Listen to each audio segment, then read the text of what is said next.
Hello, hello, hello. Welcome to the video for today. I'm so glad to have you. I hope you are doing fantastic.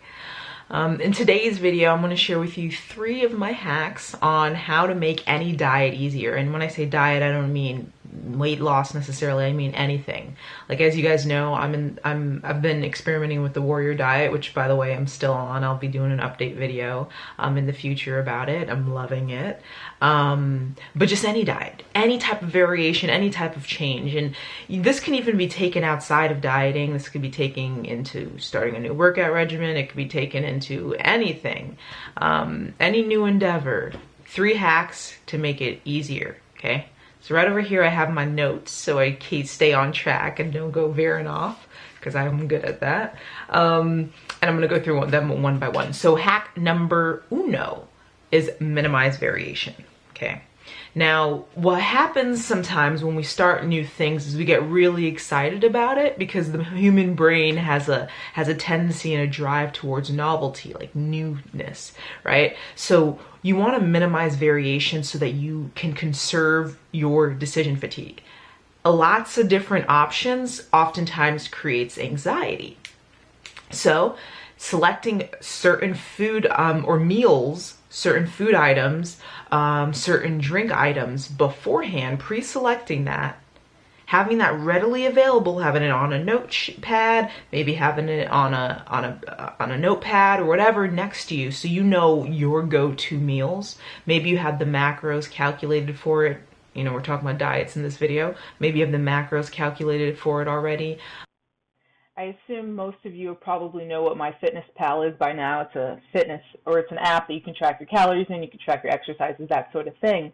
But what they do is they have an option where you can actually save a meal, or you can move a meal from a prior day to the next day. So, for example, this meal, I can just click here and I could say remember meal, which would mean saving the meal, or copy to date and then copy to tomorrow, right? Go back to tomorrow, and there you go. Super easy. Macros already calculated. If something changes, I could always just adjust it. And there's as well the meal section. So once you've saved that meal by going to Quick Tools, Remember Meal, the meal section, I have a few saved meals here. For example, see, broccoli and sardines, and macros are already there. All I got to do is just add it. Add it by going to add foods and then meals, right? Simple. And have those set. This can also extend into having meals prepped. Like, if you want to prep your meals beforehand, maybe first day of the week, you prep all your meals and then you have your meal set. So you remove the opportunity to have to decide through multiple variables, because that takes energy.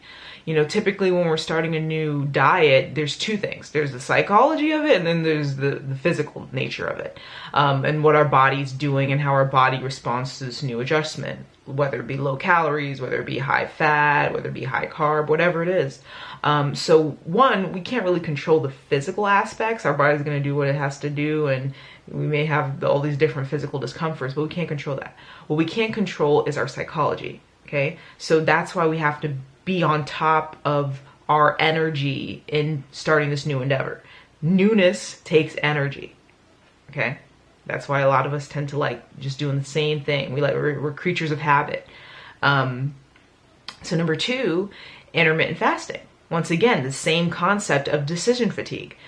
When we're fasting, if we know that from this point to this point, we are not going to be consuming food, it removes that even as an option. So there doesn't have to be any extra anxieties about it. Let's say you're on a diet that lowers your calories. As your body's adjusting to the lower calories, you don't have to worry about feeling hungry and thinking about, like, oh man, food, I just ate this thing, but I'm still hungry, or something like that. You know what I mean? Intermittent fasting is just a hard and fast rule. I do not eat between these times. Yeah, in the beginning, there's going to be an adjustment to intermittent fasting if you don't currently do it, but that can be useful. Then when it comes to your feeding window, then you got to make your dietary decisions in that window, that short window, and you also don't have to worry, especially if you're on low calories, you don't have to worry about like feeling extra hungry or anything, because you have this small window to get it in. You know, it's not like you're eating at 8 a.m. and then, oh, okay, let me eat at 12 noon, and oh, okay, I have to wait till 5, and you're thinking about food all day. So that. And then number 3 is no limit options. So once again, before you start on your endeavor, your new diet, really consider, do some research on some items that you can consume that fits your dietary protocol, that you will allow yourself to consume at no limits. Okay, so for me, on this warrior diet, for example, of course, water. I can consume tea at no limit. I can consume gum at no limit, though I do try to limit it just because I don't want to be used to having something in my mouth. And I can consume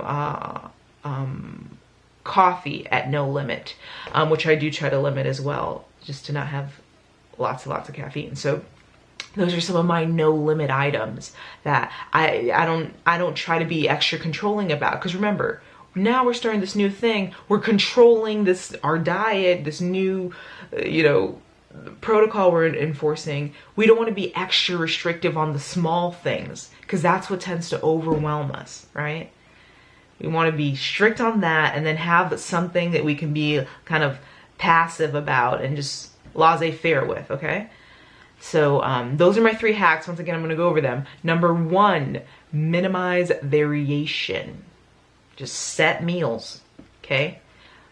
2, intermittent fasting, right? Fast, that's just a hard and fast rule. You do not eat between that time. This is when you eat. That's when the food items get taken care of. And then 3, having no limit options. So a few options. It could be food items. I'm doing the warrior diet, which takes lots of fasting. So mine's is liquids. But yours can be food items. Like can eat this in abundance. Whatever that is for you, however it fits whatever diet you choose to be on. Those are my 3 hacks for you. I hope you liked the video. If you liked it, go ahead and leave it a thumbs up. Leave comments down below if you'd like to. Subscribe to the channel if you haven't already. And I will see you in the next video. Thank you so much for watching.